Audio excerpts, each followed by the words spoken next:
नमो वरहंतारं नमो सिद्धारं नमो वाह्यारं नमो वज्रायारं नमो लोये सबसाहूरं शुद्धात्मान्मनेकान्तं साधुमुत्तं मङ्गलम् वन्दे सन्दष्टसिद्ध्यर्थं सन्दष्ट्यर्थप्रकाशकम् मङ्गलं भगवान् वीरो मङ्गलं गौतम गणे मङ्गलं कुन्दकुन्दाद्यो जैनधर्मोऽस्तु मङ्गलम् सर्वमङ्गलमाङ्गल्यं सर्वकल्याणकारकम् प्रधानं सर्वधर्माणां जैनं जयतु शासनम् देवहनतिलयं देवं वन्दितात्वनिन्दपरिपूज्यं मोक्षम् अणुपेहावो भवीजनानन्दजननी।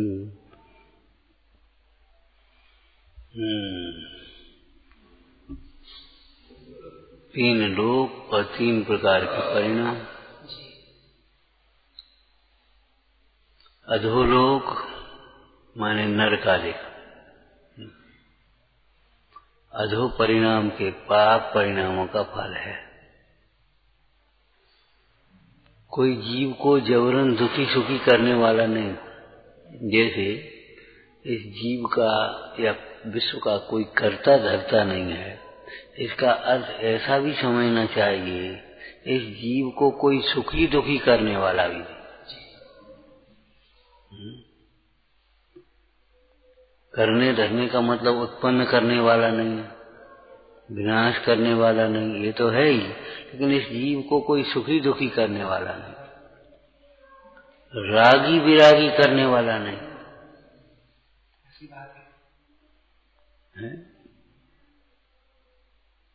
परद्रव्य जबरन राग द्वेष नहीं कराते, परद्रव्य जबरन परिणाम नहीं बिगाड़ते। अपने अज्ञान से परिणाम बिगड़ते हैं तो परद्रव्य निमित्त मात्र है। उन्हीं प्रसंगों में किसी को भय होता है, किसी को वैराग्य होता है। मृत्यु से अज्ञानी को भय लगता है, अज्ञानी मरण का समय नजदीक जान करके विरक्त होता है।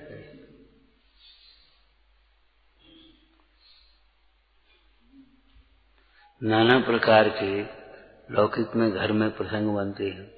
अज्ञानी को राग द्वेष राग, अब क्या हो रहा है, और ज्ञानी को वैराग्य।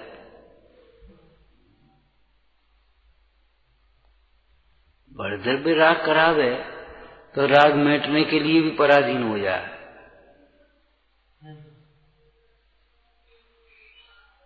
परद्रव्य राग मिटाने में सहायक हो तब वो मिट पाए, लेकिन परद्रव्य राग नहीं कराता। कोई अवस्था परद्रव्य की राग द्वेष का कारण नहीं। तो हमारे अधो परिणाम, हीन परिणाम, कल क्या कहा था, हीनाचरण, हिंसा, असत्य, चोरी, कुशील और परिग्रह रूप परिणाम, तीव्र शब्द लगा लेना, ये नरक आदि गति के कारण बनते हैं। अब देखो इसमें भी दो बातें समझना। जब ये परिणाम हमारे क्रोध आदि के रूप तीव्र परिणाम होते हैं तो हम यहाँ ही नरक जैसे छटपटाते हैं।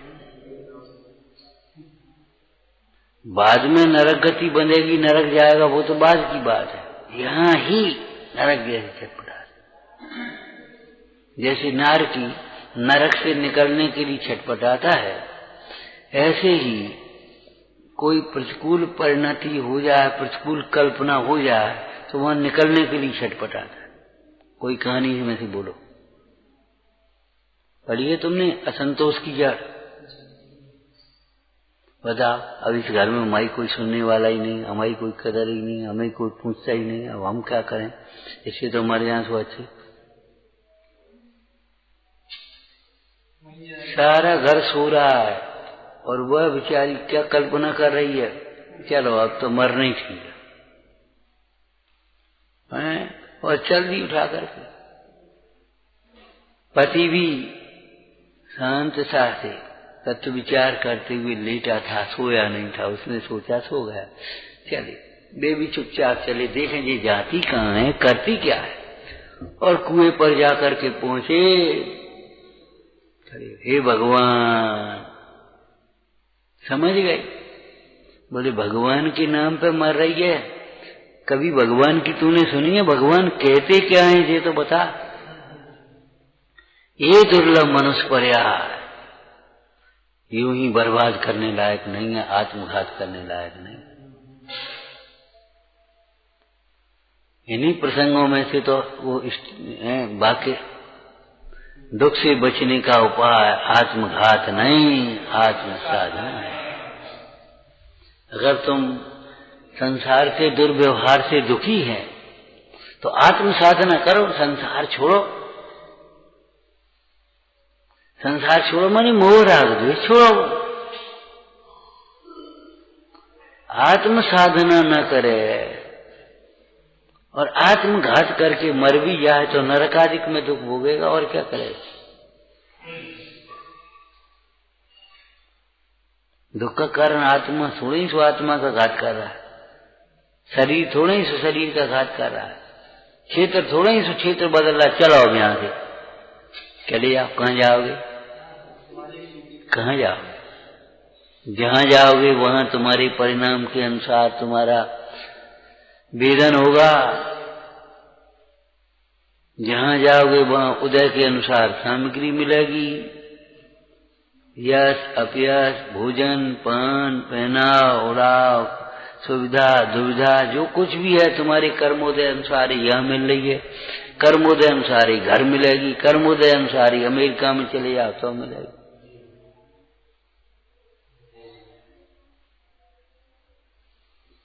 आपको कहा था ना मैं, देखो भैया शहर में भी रोडों फुटपाथ पे सोते हैं और गांव में भी करोड़पति होते हैं।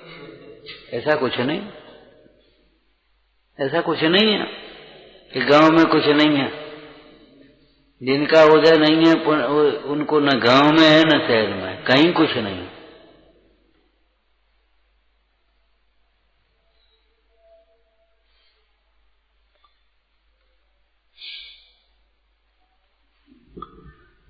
तो ये नरक आदि गतियों के दुख हमारे ही हीनाचरण के फल है, हमारे ही तीव्र मान के फल है।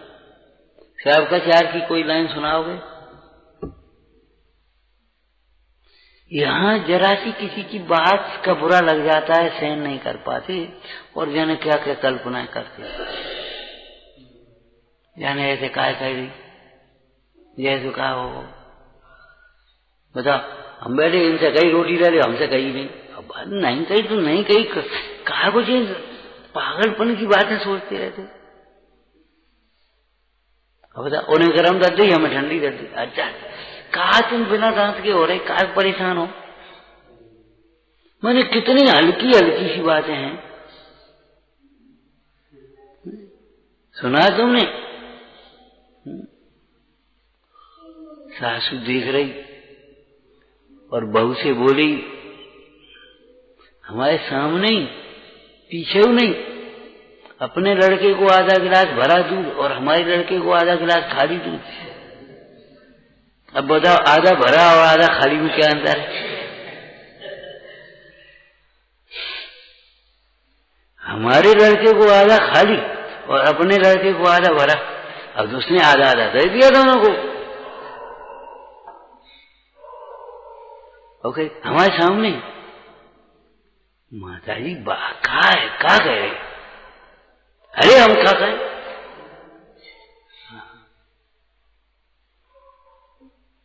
अब कौन समझाए इसको? कौन समझाए?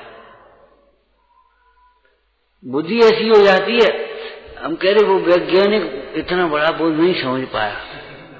पक्षियों के घोंसले रख दिए तो एक सिस्टम होता है शहरों में, एक घुसने का द्वार, एक निकलने का सिस्टम बनाते हैं जिसमें।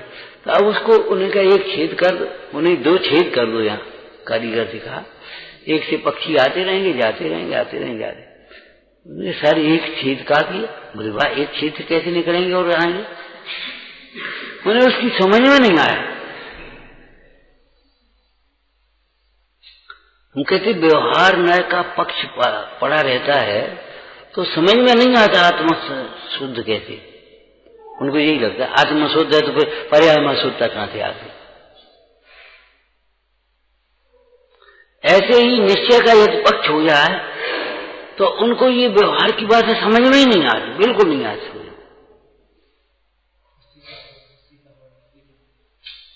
ऐसे क्या हो जाए, ये क्या कर रहे?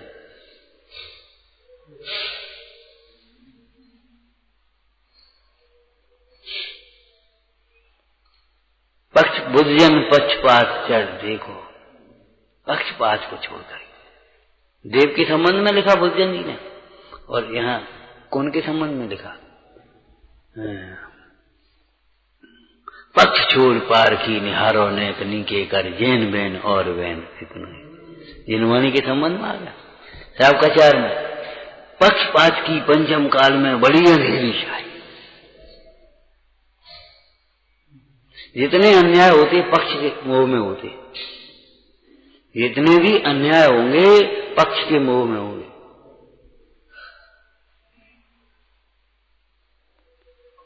आप इतना सुंदर अवसर खोते हो शरीर के पक्ष में, कथाओं का पक्षपात।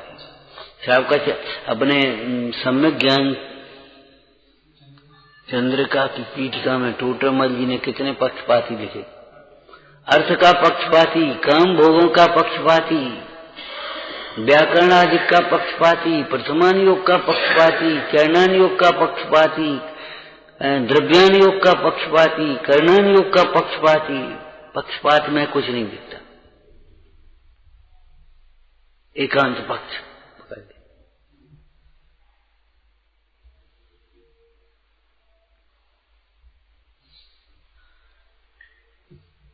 हम ये नहीं कहते परद्रव्य कुछ नहीं होता, परद्रव्य होता है। कर्म कुछ नहीं होते, नहीं, कर्म कर्म होते हैं।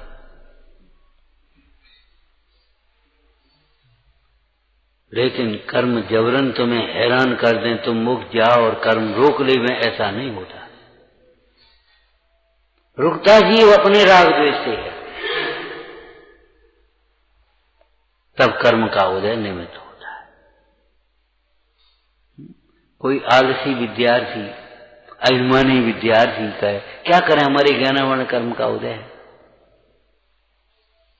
ज्ञानवाणी कर्म का उदय है, तुझे मालूम है कहां से सीखा? क्या जिनवाणी से। तो जिनवाणी में ये बता, ज्ञानवाण कर्म का उदय किनको होता है ये तो बता दे। चाहे इनको क्यों नहीं ज्ञानवाण कर्म का उदय?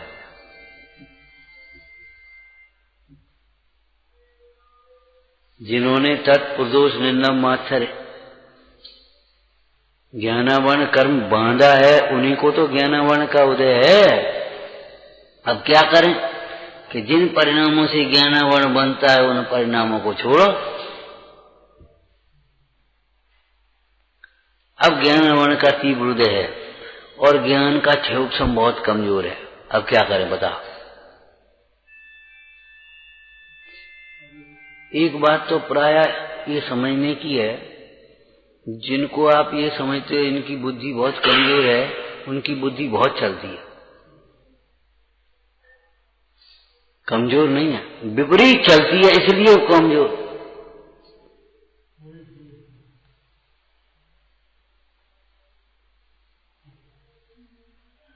विपरीत चलती है, इसलिए विपरीत न चले तो बुद्धि बहुत है।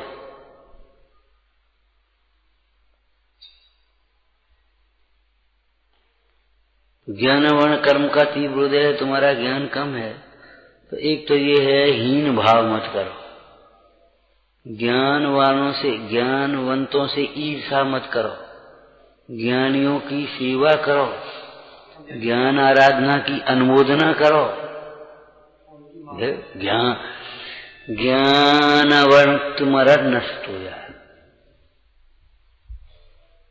ज्ञानवर्ण का केवल उदय ही होता है और कुछ नहीं होता ज्ञानावर्ण कर्म का। उस ज्ञानावर्ण कर्म की भी 10 अवस्थाएं हैं कि नहीं? बंध, ज्ञानावरण का बंध होता है, सत्ता होती है, उदय होता है, उदीना होती है, अपकर्षण होता है, उत्कर्षण होता है। अब संक्रमण नहीं होता, काय में होगा ज्ञानावरण का संक्रमण? कोई बात नहीं, लेकिन विचार करो, अकेला उदय उदय करते रहोगे।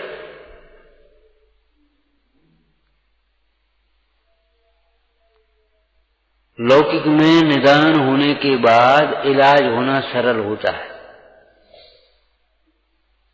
जब तुमने अपना निदान कर लिया, हमारे बहुत पाप का उदय है, तो अब इलाज सरल हो गया, पाप छोड़ो, पाप मत करो। लेकिन पाप नहीं छोड़ते और पाप का उदय, पाप का उदय, पाप का उदय। बुझो, और अभी उदय आएगा नहीं, है नहीं, आएगा।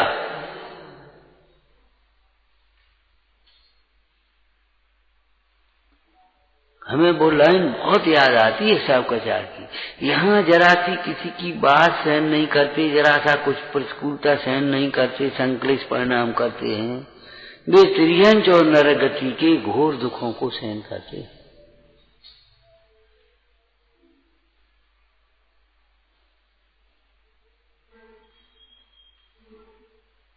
अरे प्रभु, वर्तमान योग से बोला इसका जो तू सहन नहीं कर पाती थी, तू हमसे क्यों को बोले तुम, और घर छोड़ के निकल पड़ी, फिर क्या क्या सहन किया, कितने कष्ट सहन किए। इसी प्रकार यदि तुम्हें पाप के उदय सहन नहीं करते और तुम देवशास गुरु को छोड़ोगे, सत्समागम को छोड़ोगे, हैं, स्वाध्याय छोड़ोगे, सठावश्यक छोड़ोगे, क्या होगा, क्या होगा जी बताओ।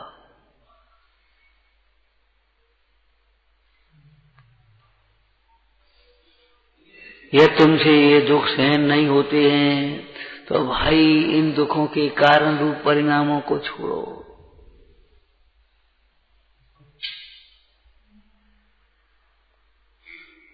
लेकिन ये बात जिसकी बलि होनार है उसी को समझ में आएगी, खोटी होनार है तो वो भटकेगा। हम कहते घर में 1 करोड़ जमीन और जने काका कर रहे जाएगा, उस पुण्य के उदय को भोग नहीं पा रहे, भटक रहे।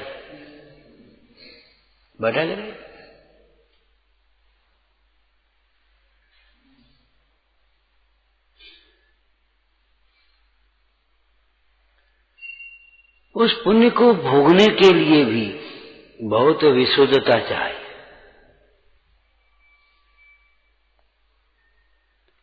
ऐसे सुंदर समागम में रहने के लिए, ऐसे सुंदर हमारे पास योग बने घर पे रहने के लिए बहुत विशुद्धता चाहिए।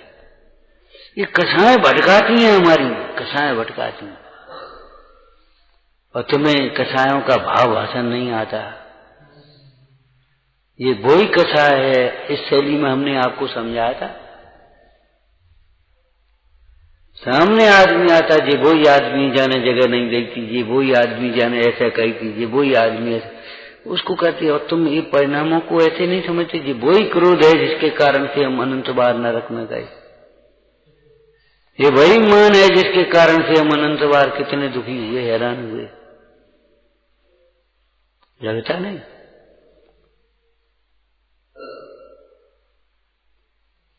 समझ में आती है टोडरमल जी ने कैसे लिखा है। जिनकी भली होनार है उनको ऐसा विचार आता है, मैं कौन हूं, मेरा क्या स्वरूप है, तुम्हें विचार आता है?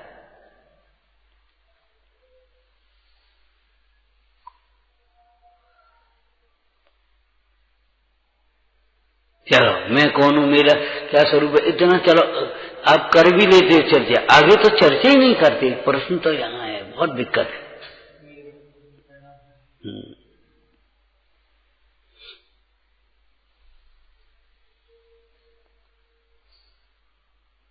मैं कौन हूं, मेरा क्या स्वरूप है, आगे बोलो। बोलो तीसरा नंबर, ये परिणति कैसे बन रही है? आज हमारी ये मलिन दशा कैसे हो रही है? हमारी विपरीत कल्पनाओं से, हमारे अज्ञान से, बाहर की प्रतिकूलताओं के कारण नहीं। ये जुकाम क्यों हो रहा है? तुम्हारी प्रतिरोधक क्षमता कमजोर होने के कारण। वो सब मौसम बदल रहा है, मौसम तो सबके लिए बदल रहा है ना।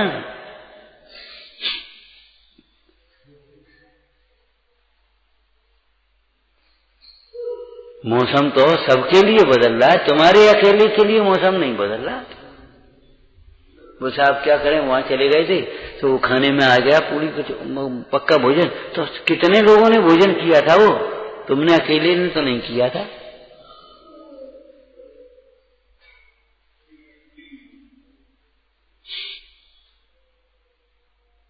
ये परिणति कैसे बन रही है? ये दरिद्रता हमारे जीवन में क्यों है? मानसिक दरिद्र, ये दरिद्रता क्यों है हमारे जीवन? हमारे ही अज्ञान का, हमारी ही विपरीत कल्पनाओं से। अब बताओ, उस घर में स्त्री के लिए क्या कमी थी जो कुएं पर मरने गई?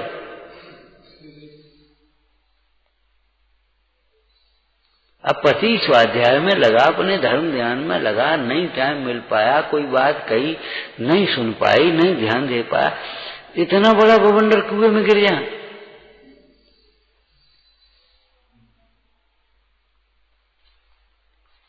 विपरीत सोच।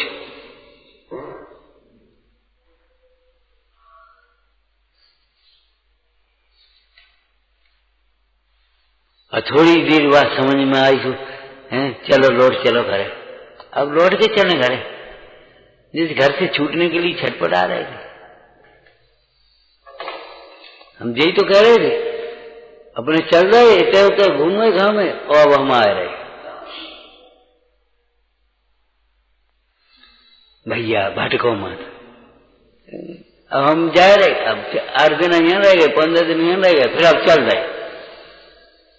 भैया ऐसे अपना हित नहीं होता, अपना चित्त स्थिर करो।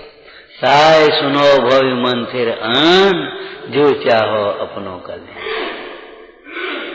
हमारी भारतीय संस्कृति ऐसी है, ऐसा थोड़ी है। सुख में दुख में, संयोग में वियोग में, दरिद्रता में, धनी पने में, जिस कन्या ने एक पति को वरण किया उसका जीवन भर साथ छोड़ दिया। इसी प्रकार हमारे देव सास गुरु के प्रति ऐसी श्रद्धा रहना चाहिए, तत्वों के प्रति ऐसी श्रद्धा रहना चाहिए। जो कुछ है तो ठीक है, वो विभाग अलग है, ये विभाग इससे कोई संबंध नहीं। इसका छोड़ना है तो छोड़ने लायक को छोड़ो। जी छोड़ने से क्या हो? कल से हम स्वाध्याय नहीं कर रहे तो बस का हो जाए। सवेरे कहा ना अब हम रोटी नहीं खा रहे, तो ज्यादा खा हो जाए, रोटी नहीं खाए। हमारे गांव की भाषा में कह देते थे, रोटी नहीं खा बिगाड़ो भैया, रोटी नहीं खा रहे, रोटी नहीं खा रहे। कल से हमें पूजा नहीं करने, तो पूजा ने खा बिगाड़ो भैया, भगवान ने खा बिगाड़ो। ये गांव की भाषा हम छोटे छोटे सुनते थे।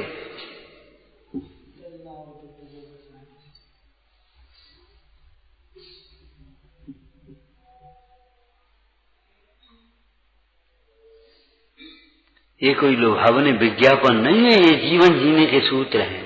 अपने मन को भटकाओ मत, और भटकाते हो तो इसी शास्त्र में से आप बताओ, इसी शास्त्र में से आप पढ़ चुके पहले। पंच परावर्तन में कहाँ नहीं गए और क्या नहीं मिला संयोग में।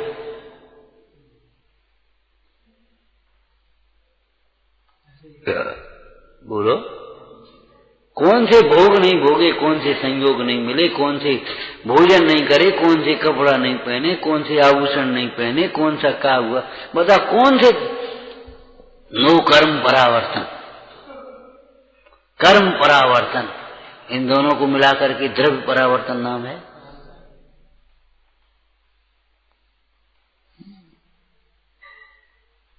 पढ़ते रहते हैं और पढ़ते भी कुछ नहीं है, कल्पनाएं करते रहते हैं, केवल घुटते रहते हैं। निर्माणी पढ़े तो काम ही बन जाए। वो ज्ञान नहीं है जो समाधान न करे। ऐसी कोई समस्या नहीं है जिसका समाधान ज्ञान से ना हो जाए। गिरते को थाम ले, उसी को तो नाम ज्ञान कहते हैं।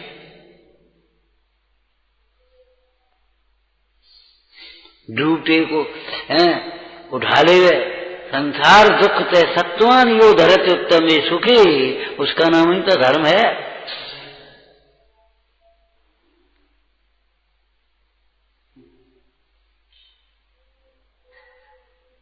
द्रव्य बदला, क्षेत्र बदला, काल बदला, भाव बदले, भाव बदले, दृष्टि तो नहीं बदली। दृष्टि बदलो भाई, आज भी बदल लो। चिंतन करो, खूब चिंतन करो।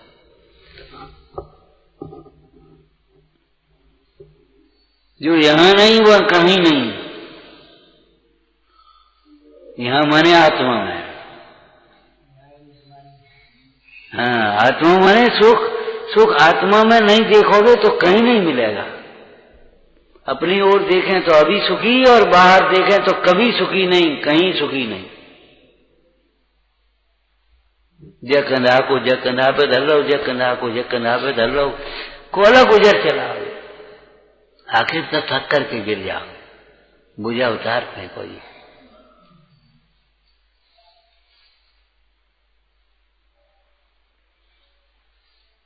बताओ क्या करो।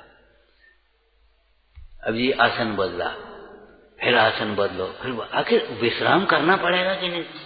घंटे 2 घंटे बाद बताओ क्या कर। ऐसे ऐसे बैठ करके आसन बदल बदल करके कितनी देर अपन बैठ सकते? घंटा, 1 घंटा, 2 घंटा, और क्या करोगे? उसके बाद तो आप भाई थक गए, सो। इसके अलावा कोई उपाय हो तो तुम बताए। ऐसे ही संयोग बदलते रहो, क्षेत्र बदलते रहो, काल बदलते, अपने बदलते रहो, अपने विकल्प बदलते रहो, करते रहो। ये कोई उपाय है? पंडित जी की ये बात याद नहीं आती, तू जो उपाय करता है सो झूठे हैं। ये परिणति कैसे बन रही है? इस प्रश्न का उत्तर दो हमें। निश्चय से, व्यवहार से, अनुयोगों से बोलो तो ये परिणति कैसे बन रही है? जैसे सब परिणति बनती है तैसे ये परिणति बन रही है। इस परिणति, इसकी इस काल में योग्यता है, अपनी योग्यता अनुसार बन रही है परिणति। हो गया निश्चय का उत्तर। अब व्यवहार से बोलो। अब आपकी परिणति की चर्चा चल रही। ये परिणति कैसे बन रही है? ये परिणति हमारे कर्मोदय अनुसार बन रही है। नाम कर्म का उदय जैसी शकल है, गोत्र कर्म का उदय जैसा कुल है, जाति है, रूप है, बल है, विद्या है, ज्ञान वर्ण का जैसा 6 उपसम वैसा 6 उपसम है। मोह के उदय के अनुसार है वैसे तुम्हारी कथाएं अधिक परिणाम है। कैसी बन रही है? उदयानुसार, भवितव्य अनुसार, उदयानुसार। भवितव्य अनुसार द्रव्यानुयोग हो गया, उदयानुसार ज्ञानानुयोग नहीं, कर्णानुयोग। और ये परिणति कैसे बन रही है? बहुत लोग कहते हैं अभी देखो यहाँ सत्समागम में रहते हैं तो यहाँ परिणाम अलग रहते हैं, घर को पहुंच जाते फिर वैसे परिणाम। तो ये तो होंगे ही, उसमें क्या बात है? मैं क्या बात है? हो ही, इसमें क्या बात? जैसी संगति में रहोगे, जैसा भोजन करोगे, जैसे आप अपने पहना ओढ़ाव करोगे, जैसी पढ़ोगे लिखोगे वैसे परिणाम होंगे। हम क्या करें? अभी एक वैसी जिसको आप गंदी शब्द खोल देते हैं, बस इतना ही बहुत है। एक गंदी सी किताब लेकर के बैठ जाओ, अभी जाओ कमरे में और थोड़ी देर पलटो है, मैम उल्टे सीधे चित्र बने, नंगे भंगे हैं, उल्टी सीधी बातें लिखी, उल्टी सीधी। आपके परिणाम देखो कैसे होते।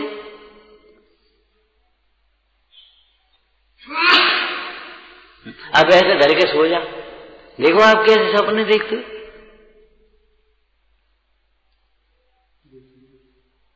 आप गुड़ी मुड़ी हो कैसे पढ़ो, देखो आपका क्या होता है, निमित्त निमित्त संबंध है। अभी आप वैसे कपड़े पहन लो, जीन्स बीन्स और बाजू वाले, देखो आपके परिणाम कैसे होते। ये परिणति कैसे बन रही है कि जैसे हमने संगति करी, जैसा खान पान, जैसी पढ़ाई लिखाई, जैसे अपने सुनते हैं पढ़ते हैं, जैसे खाते पीते, जैसे पहनते उड़ते, जैसे परिणाम होते। हम क्या कर दें, चरणानी वो कहता है जाते बजा। आपको एक दृष्टांत याद है, खानकवासी की बहू, या दिगंबर में समझ लो तो तारण पंथ, मंदिर वाले घर में आ गई जहां दर्शन पूजन होती थी, ठीक है ना। अब वो आ गई तो सासू बोली बेटा चलो मंदिर। अब बहू अपने को होशियार समझती थी, पढ़ी लिखी, लेकिन लिहाज से कुछ कहा नहीं, चल दी साथ में। जब मंदिर पहुंची तो वही दृष्टांत याद आ गया होगा अब आपको, द्वार पर सिंह द्वार बना था, सिंह बने थे। तो बहू ने सोचा सासू को कुछ समझा दें। हर आदमी अभिमानी का एक ही प्रसंग, एक ही बात है, दूसरों को समझाने की, खुद समझने के लिए जिज्ञासा नहीं, दूसरों को समझा। आप समझो, आप हमारी परिस्थिति समझो, हमारी भावना समझो। अरे हम समझे, हम कह रहे सो समझो पहले, नहीं वो थोड़ी हमें समझना, हम तो आपको समझाए आए। तो सासू से बोली माता जी शेर डर लग रहा हूं मैं। बेटा बोले बेटा पत्थर के शेर हैं तो, कौन सचमुच के शेर हैं तो यही तो कहलवाना था बहू। तो आगे चले तो वो चाननपुर गांव में वो गैया दूध देती है ना प्रतिमा के ऊपर, तो ऐसी गैया का चित्र बना, नीचे भगवान की प्रतिमा इतनी निकली और ऊपर से टप टप। तो बोली माता जी लोटा ले आते दूध। बोले पत्थर की गाय थोड़ी दूध देती है। फिर बहू बोली माता जी जब पत्थर के शेर खाते नहीं और पत्थर की गाय दूध नहीं देती तो पत्थर के भगवान के दर्शन करने से क्या फायदा। समझ में आई कहां से बोल रही हो। तो पत्थर के भगवान के दर्शन करने से क्या फायदा, मूर्ति पत्थर की तो है। बेटा पढ़ी लिखी तो है, पढ़ी लिखी तो है, लेकिन गुणी तो नहीं है। ये बता उस शेर को देख करके तुझे किसकी याद आई थी, गाय को देख करके किसकी याद आई, ऐसे इस भगवान की प्रतिमा को देख करके किसकी याद आई। बात उसके लिए है, प्रतिमा नहीं देती कुछ, लेकिन प्रतिमा को दर्शन करने से जो हमारे शांत परिणाम होते हैं, हमारे मन में अपने पापों के प्रति ग्लानि होती है, हमारी परिणति में परिग्रह की असारता भाषित होती है, हमारी विषयों की आसक्ति टूटती है, उससे हमारा दुख मिटता है।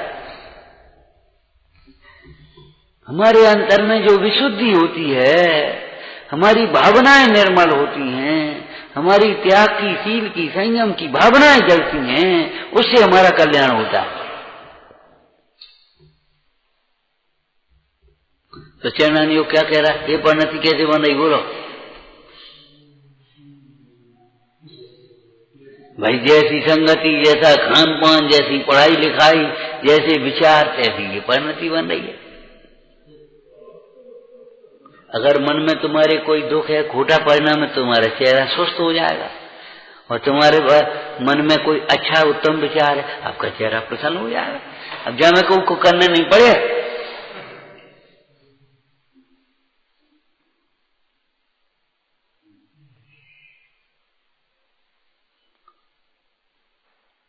और आप अपनी विपरीत कल्पनाओं से दुखी हो रहे हैं। आपको एक सोने का हार पहना दो और बढ़िया बढ़िया आभूषण पहना दो, कछु नहीं होने। तो ये परिणति कैसे बन रही है, ये हमारे बन रही है, निमित्त नैमित्तिक संबंध ऐसा ही है। माने आज हमारी जो दशा है वह हमारे ही विपरीत परिणामों का फल है।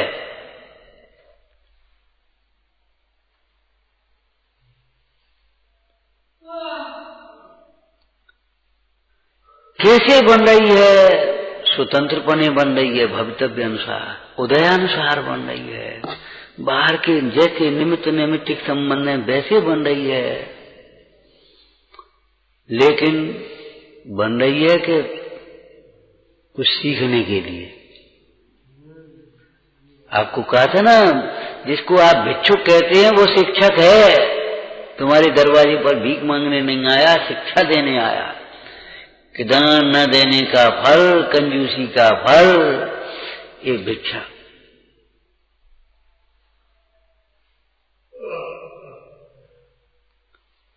रोगी व्यक्ति शिक्षा दे रहा है कि ऐसे पाप के पर किसी रोगी की उपेक्षा मत करना है, अपने स्वास्थ्य का रूप का अभिमान मत करना है, कुपथ सेवन मत करना। वो शिक्षा दे रहा है। हर वस्तु हमको शिक्षा दे रही है, शिक्षा दे रही है। अगर तुम ले पा तो ले रही। जीव दुखी हो रहा है, वह दुख दूर करने का क्या उपाय है? मेरे जो वर्तमान के परिणाम हो रहे हैं उनका क्या फल होगा? आज हम किसी की नहीं माने और अपनी जिद करें, कल क्या परिणाम होगा हमारा? कोई संयोग कौन होगा हमारा?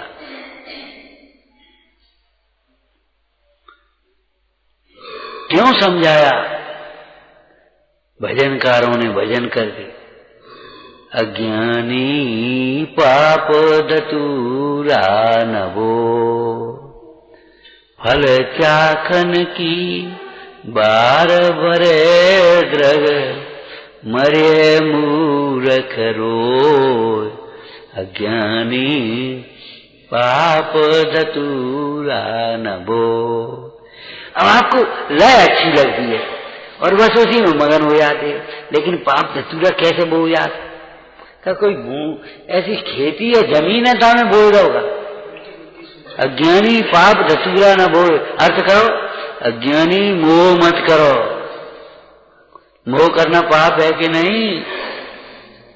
हमारा शरीर, हमारा घर, हमारे पिताजी, हमारी माताजी हैं, अरे तुम मोह में नाचते रहोगे। हमारे भगवान, हमारे गुरु, हमारे शास्त्र, हमारा आत्मा कब करोगे? कब तक इन पर पदार्थों को ही अपना मानते रहोगे? जो हमें आत्मा से दूर करते हैं उन्हीं को हम अपना मानेंगे।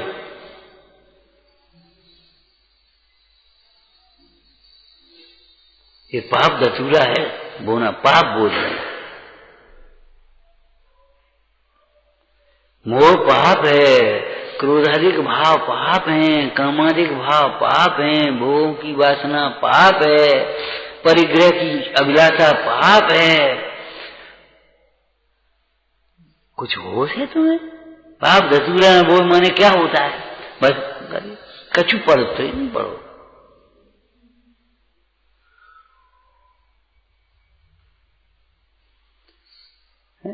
तो ये नरक गति के दुख हैं, वह तुम्हारे ही परिणाम का फल है। बालपोथी में से बताओगे मुंडाज ने कैसे कहा था? बालपोथी में से पूछ रहे हूं आपसे। राजा तो जंगल में शिकार करने गया, उसने देखा मुंडाज बैठे थे, आत्म ध्यान में प्रसन्न मुद्रा, शांत मुद्रा देख करके किसका मन नहीं चलेगा? घोड़े से उतरा और बैठा। हे महाराज, आप बैठे बैठे क्या करते हो? भोला जी मुंडाज ने सोचा, जिसको इस मुद्रा के प्रति, इस मार्ग के प्रति जिज्ञासा भी हुई है, वो आसन भव्य। तो उसने क्या? मुंडाज बोले, हे राजन, क्या तूने नरकादिक के दुख नहीं सुने हैं? त्रियंच गति के दुख नहीं देखता? नरक के तो सुने हैं और त्रियंच गति के दुख तो दिखाई दे रहे। इन पशुओं को कितना दुख, ठंड का, गर्मी का, बोझा ढोने का। और आजकल तो बेचारे क्या करें, पकड़ ले जाते हैं, मार ले, बुरी तरह तड़प तड़प करके प्राण जाते, कौन को पता है। जब तक उनकी ताकत थी, बोझा ढोया, उसके बाद घाव हो गए पीठ में और उसने छोड़ दिया। एक दफे जैन कितने वर्ष पहले, 30-35 वर्ष पहले हो, पता नहीं, बाहर गए सोच के लिए दोपहर के समय, तो एक जानवर पड़ा वहां, उसके ऐसे ही घाव हो गया बेचारा। और बस वो कौआ आए ऐसे नोचे, कौआ आए ऐसे नोचे, अरे रे प्रभु जिंदाबाद। अब कौन बैठे, कौन बचाए, कैसे करे, क्या करे। ले कपड़ा डाल दी, वो ऐसे डाल दी, ढांक दी। अब थोड़ी देर बाद फिर उड़ जाए हवा में, क्या करेंगे, कैसे दागे, क्या करेंगे। उस निर्दयी मालिक ने छोड़ दिया। जब तक काम का था तक बोझा दे दिया। अरे रे प्रभु, सोचो, क्या तुमने नरक और त्रियंच के दुख नहीं, ये त्रियंच गति के दुख नहीं देखे।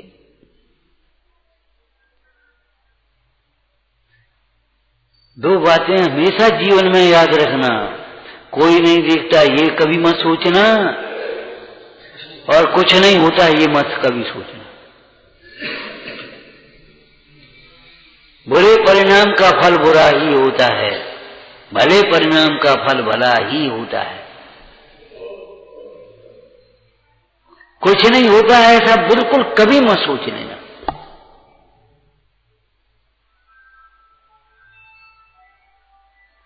कोई भी परिणाम निष्फल नहीं आए, निष्फल नहीं होता। कभी तरह परिणाम का, कभी तरह परिणाम से मुक्त हो। ऐसा परम धर्म को अफल कहा है। अफल माने संसार रूप उसका फल नहीं होता, इसलिए अफल कहा है। वितराग परिणाम का फल मोक्ष होता है, पुण्य परिणाम का फल पुण्य जैसा होता है, पाप परिणाम का फल पाप जैसा होता है। टोटरमा जी ने कहा ये जो हमारे परिणाम होते हैं उनका क्या फल है, ये हम विचार कर रहे हैं उसका क्या फल आएगा, ये हम ऐसे बोल रहे हैं इसका क्या फल आएगा, ये हम कर रहे हैं इसका क्या फल आएगा। सोचो समझो।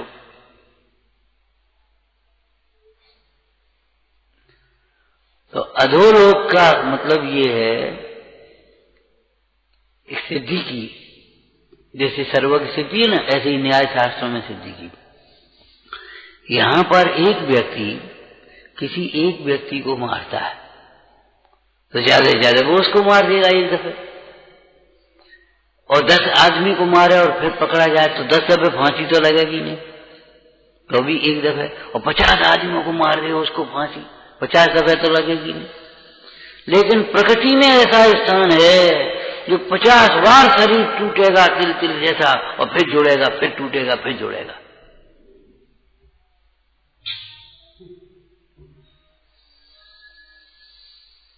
यहां किसी ने एक आदमी को मारा, वो पकड़ा गया तो एक बार फांसी, और 100 आदमियों को मारा, डकैतियां तमाम डाली और ऐसा किया, तमाम लोगों को सताया, फिर वो पकड़ा गया तो वो तो फांसी एक ही दफे देंगे और क्या करोगे। लेकिन नरक में ऐसी व्यवस्था है, शरीर कटा पिड़ा और फिर जुड़ गया पारे की तरह, और फिर कटा पिड़ा, फिर जुड़ गया, फिर पारे की तरह कटा पिटा गया। बहुत लोग ऐसा कहते हैं, क्या करें तुम हमसे धर्म की कहते हो, उन्हें हमें मरने की फुर्सत नहीं है। एक गति ऐसी है जहां मरने से फुर्सत नहीं, एक श्वास में 18 बार जन्म मरा। कहां है जीव, कहां है जीव। अरे ऐसी सूक्ष्म दशा में तुम भी पहुंच जाओगे, तुम रोंदे जाओगे। ये तो धर्म शास्त्र है, लौकिक में ऐसी बातें लिखी हैं। माटी कहे कुमार सो तू क्या रोंदे मोर, एक दिन ऐसा आएगा मैं रोंदूंगी तो। अपने शास्त्र में से दृष्टांत बताओ। वो रसोईया ने खीर बनाई, जल्दी ला जल्दी ला जल्दी ला, उसने बेचारे ने परस दी और जड़ से उसने ऐसे खाली सो जीत जल गई। और चक्रवर्ती अभिमानी दूसरे का दोस्त देखेगा, अपना दोस्त तो देख नहीं सकता, क्यों रे इतनी गर्म खीर खिला दी, जला दी मेरी, अभी मैं देखता हूं। उठा करके पूरा गर्म खीर का भगोना उसके ऊपर पटक दिया, बेचारा बुरी तरह जल गया। तड़प करके प्राण छूटे उस रसोईया के, जाकर के व्यंतर बना। और उसने फिर जाकर के शुभम चक्रवर्ती को कैसे मारा, कैसे मारा?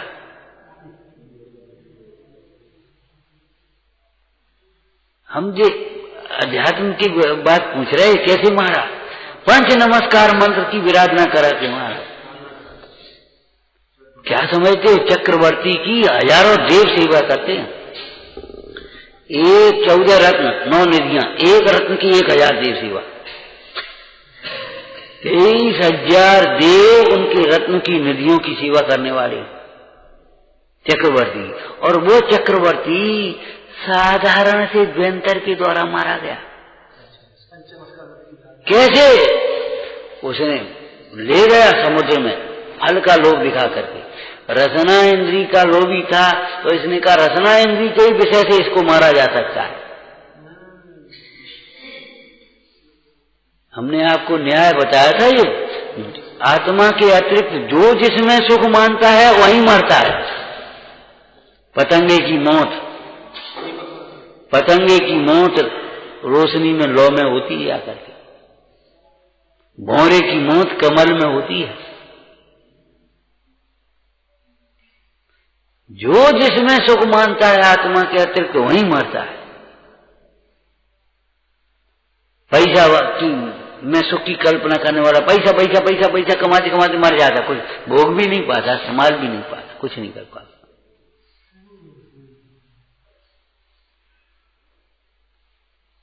तो हमरा एक फल लेकर के आया, विप्र का रूप बना करके, साधु का रूप बना करके। महाराज अमृत फल बगीचे में हुए। अच्छा लाओ, इतने स्वादिष्ट फल कहाँ होते हैं? महाराज वहां होते, मुझे ले चलो। चलो, ये तो हम चाहते हैं।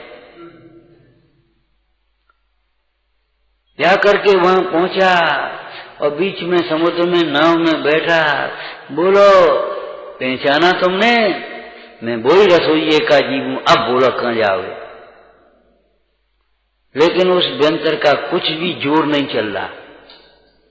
उसने सोचा इसके हृदय में जब तक धर्म की श्रद्धा है, पंच परमेश्वरी की श्रद्धा है, मैं इसका कुछ नहीं बिगाड़ सकता। तो उसने छल किया।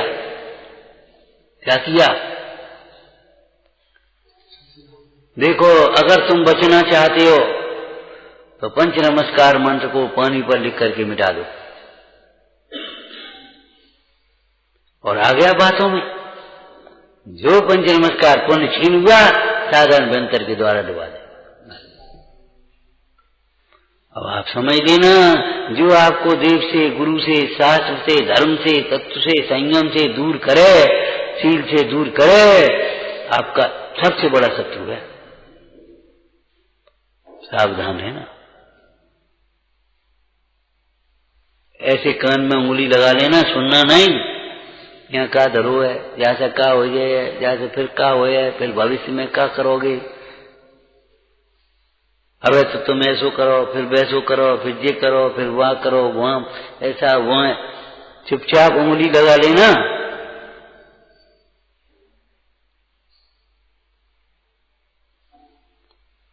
भगवंतों को छोड़कर मोक्ष की बातें तो बहुत दूर है। सांसारिक सुख भी नहीं मिल सकता।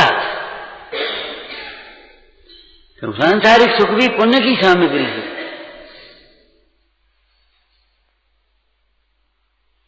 तो अधोलोक क्या सिखाता है? अधो परिणाम से सावधान, परिणाम न गिर पाए। इसलिए हम कई बार कह देते, भैया लाखों का नफा नुकसान हो जाए, चिंता मत करना, लेकिन परिणामों में संक्लिष्टता न आ पाए, बैर विरोध की गांठ न बंध पाए, इसका विचार करना। पैसा का नुकसान नुकसान नहीं है, शरीर का नुकसान नहीं है, परिणामों का नुकसान है। ये धर्म शास्त्र की बात है। लौकिक में बोलो आप, इसी बात को कैसे बोलोगे? वेल्थ इज लॉस्ट, आगे क्या शब्द लगाओगे बोलो? Nothing, nothing is lost. धन गया तो कुछ नहीं गया, ये समझो। Health is lost, something something, कुछ। क्यों? भाई तुम्हारे परिणाम में संक्लिष्टता होगी ना, उसलिए। और कैरेक्टर इज लॉस्ट, बस अब कछ बचो ही नहीं। इसीलिए तो सीन के ऊपर प्राण दे दिए, सीन नहीं छोड़ा। कैसी सुंदर सुंदर लाइनें पढ़ते नहीं है लोग। सील को नहीं छोड़ा, सूली पे चढ़ते देखे, मोक्ष के प्रेमी हमने कर्मों से लड़ते देखे, कर्मों से जीतते देखे। लड़ते ही नहीं अकेले, जीतते हुए देखे हमने, कि कर्म नहीं जीते, बे जीते। धर्म को नहीं छोड़ा, अग्नि में जलते देखे। एक जगह बैठे बाबा जी थे, हम थे, तो मच्छर जाली में बैठे, तो चर्चा कर रहे। मच्छर बहुत थे, तो मच्छर जाली में बैठे। बोले भैया अपनी श्रद्धा है, लेकिन आचरण में तो नहीं है। मच्छर जाली में बैठे। बोले धर्मात्मा तो भी हैं, अग्नि में जल गए, लौट के घर नहीं आए। सुकुमार घर से निकले, सुकुमार घर से निकले और निकल नहीं पाए तब तक वो पांव तलवे पड़े जाए, कबू जमीन पर पड़े हटे नहीं, तो उनमें खून छलक गया और वो सियालनी वहीं से लग गई चाटते चाटते। और जंगल में जैसे ही बैठ पाए, ऐसे ही वो सियालनी, एक सियालनी जुग बच्चा है, चूथने लगी, खाने लगी नोच नोच के। लेकिन ये विकल्प नहीं आया, जैसे तो घर ही ठीक थे, बेकार आए। ये विकल्प नहीं आया, इसका नाम ज्ञान है। अभी तुमको जरा भी कोई बात हो जाए, भैया जैसे घर ही अच्छे पाए, घर चलो। अब तक घर बैकुंठ नहीं है, बैकुंठ नहीं है, बैकुंठ नहीं है, फिर कह रहे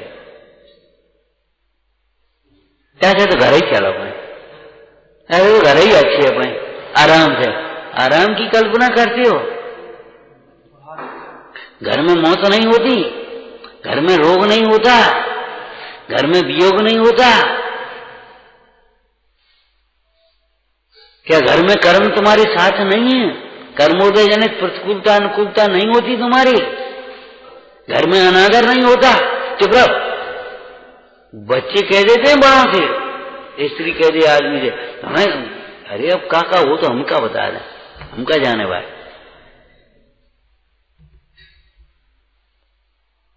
हमने तो शास्त्र पढ़े, विचार आया, मुंडराज के 22 परिचय लिखे, गृहस्थ के तो कम लिखे ही नहीं। कितने हैं, कितने लिखे? गृहस्थी में परिचय तो धरी, मुंडराज के तो केवल 22 परिचय लिखे हैं। फिर होश नहीं है तुम्हें? बाबा जी बोले देखो गजकुमार अग्नि में जल गए, ये नहीं, चलो उठ के चले चले।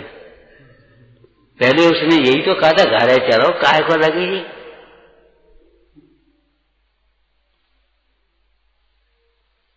धर्मात्मा किसको कहते हैं? ज्ञानी किसको कहते हैं?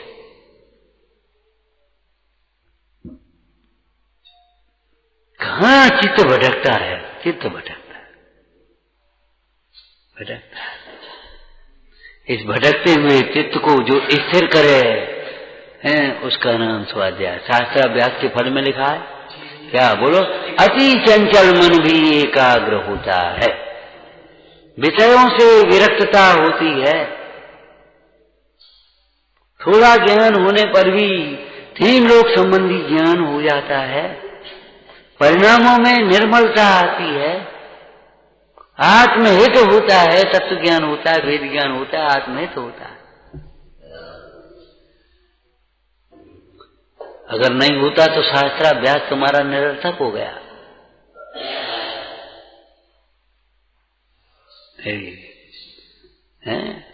इसी प्रकार मध्य लोक का विचार करना, ऊर्ध्व लोक का विचार करना, ये संरचना बता रही है पूरी की पूरी। जो विराधना का फल लिखा है ना कविता मिरांडा, देखो देखो जीव की यात्रा को जा रहे थे, वो पावा पुर तुम्हारा है ना, वो पवाजी बोलते थे उधर, सीरोन वगैरह यात्रा को जा रहे, गाड़ी में बैठे बैठे लिखो तो मौके, फिर आकर के कापी पे लिख लिया, पाषाण खंड कह रहे कठोरता त्यागो, बहते हुए जल कह रहा मलिनता त्याग। शास्त्र में देख देख के नहीं लिखो तो, वहां से ही देख के लिखो तो। अग्नि कह रही, स्त्री कह रही, भिखारी कह रहे, कंजूसी है पूर्वक संचय का फल कहते भिखारी, श्रृंगार और भोगों की रुचि कह रही नारी।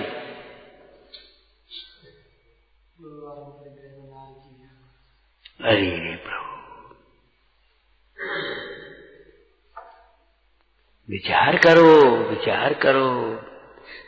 ये 3 लोक की रचना जो है वो तुम्हारे परिणामों का फल भोगने के स्थान है सब। जैसे इतनी प्रकार की जेल है, ये सब अपराध का फल भोगने के। ऐसे ये 3 लोक की रचना और 3 लोक की सामग्री ये तुम्हारे परिणामों का फल भोगने का। और लोक भावना को विचार करके अगर परिणाम का फल विचार नहीं किया, अगर हम वैसे ही पढ़ते रहे किसी से ईश्वर की रचना समझ करके, एक भूगोल पढ़ समझ करके पढ़ते रहे, इतिहास समझ करके पुराण पढ़ते रहे, तो हमारा कोई हित नहीं होगा।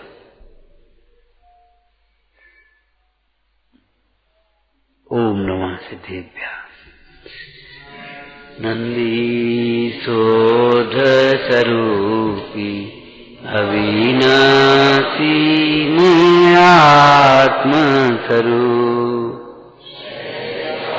नंदी शोध स्वरूपी अविनाशी में आत्म स्वरूप, नंदी शोध स्वरूपी अविनाशी में